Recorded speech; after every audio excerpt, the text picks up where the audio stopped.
امام مالک رحمۃ اللہ علیہ کے پاس ایک بندہ آیا، کہنے لگا کہ حضرت آپ جو کہتے ہیں کہ ہم لوگوں کے مال کے مصرف سے ان کی آمد کا اندازہ لگا لیتے ہیں، اس کا کیا مطلب؟ فرمایا، اچھا ایسا کرو کہ یہ درہم ہے، اس کو لے کر شہر میں جاؤ اور جس بندہ کو تم سمجھتے ہو کہ وہ سب سے زیادہ غنی ہے، محتاج نہیں، سائل نہیں، اس کو دے دو اور پھر دیکھو کہ یہ خرچ کہاں کر رہا ہے۔ چنانچہ وہ بندہ گیا، اس نے شہر میں دیکھا کہ ایک بندہ، اس کا لباس بڑا اچھا، اس کا چہرہ بڑا اچھا، ایسے جیسے بڑے شریف کا ہوتا ہے، اور وہ ہاتھ میں تھیلا لیے جا رہا تھا۔ اس نے کہا یہ بندہ واقعتاً سائل نہیں ہو سکتا۔ اس نے اس کو دے دیا۔ دینے کے بعد وہ اس کے پیچھے لگ گیا۔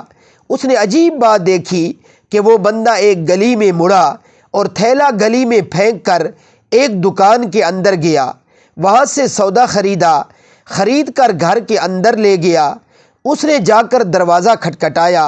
اس نے کہا، میں آپ سے ایک بات معلوم کرنا چاہتا ہوں، آپ مجھے صورتحال اور اس کی حقیقت بتائیں۔ اس نے کہا، دیکھو میں سادات میں سے ہوں، میرے گھر میں 3 دن سے فاقہ چل رہا ہے، گھر کے بچے اس وقت فاقہ کی وجہ سے مرنے کی حالت میں پہنچ گئے ہیں، میں اپنی کسی بیماری کی وجہ سے مشقت کے قابل نہیں، نہ ہم کسی سے کچھ مانگ سکتے ہیں، تو آج بچوں کو اس فاقہ کی حالت میں تڑپتا دیکھ کر اٹھا۔ میں نے باہر ایک مردہ بکری کو دیکھا تو میں نے سوچا کہ چلو میں اس کا گوشت لے جاتا ہوں، میرے بچوں کے لیے اس اضطرار کی حالت میں حلال ہے۔ میں نے بکری کی ران کاٹی اور لے کر جا رہا تھا کہ آپ نے مجھے پیسے دے دیے، اب میرے لیے اس کا استعمال کرنا حرام ہو گیا، میں نے اس کو پھینک دیا۔ دکان سے یہ چیزیں خریدیں اور گھر والوں کو دیں کہ ایک صاحب نے مجھے ہدیہ دیا ہے، چنانچہ جو پیسہ آپ نے دیا وہ سید گھرانے کے بچوں نے اضطرار کی حالت میں استعمال کیا۔ اس پر وہ حیران ہو گیا، آ کر حضرت کو بتایا۔ حضرت نے فرمایا، اب اپنا پیسہ نکال لو اور جس کو سب سے زیادہ محتاج سمجھتے ہو اس کو جا کر دو، پھر دیکھو وہ کیا کرتا ہے۔ چنانچہ وہ پیسہ لے کر نکلا۔ اس نے بازار میں ایک بندے کو دیکھا جو ذرا لنگڑا بھی تھا اور فقیر بنا ہوا تھا، چنانچہ اس نے سوچا کہ یہ معذور بھی ہے، فقیر بھی ہے، اس کو پیسہ دیتا ہوں۔ پیسہ اس کو دے دیا۔ اس کے بعد اس کے پیچھے چلنے لگا، دیکھا کہ وہ سیدھا ایک ایسی دکان پر گیا جہاں چرس بکا کرتا تھا۔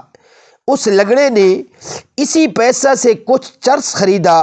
اس کے بعد وہ لنگڑا نوجوان ایک طوائف کے گھر گیا اور جو پیسہ اس نے دیا تھا اس سے زنا کا مرتکب ہوا۔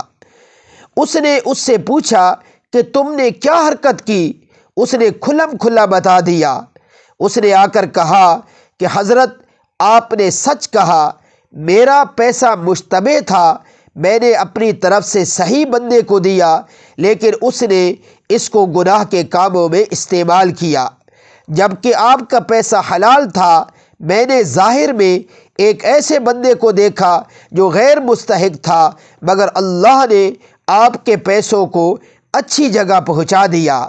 آپ رحمۃ اللہ علیہ نے فرمایا کہ ہم مال کے مصارف سے مال کی آمد کا اندازہ لگا لیتے ہیں، یہ کدھر سے آ رہا ہے، حلال آ رہا ہے یا حرام آ رہا ہے۔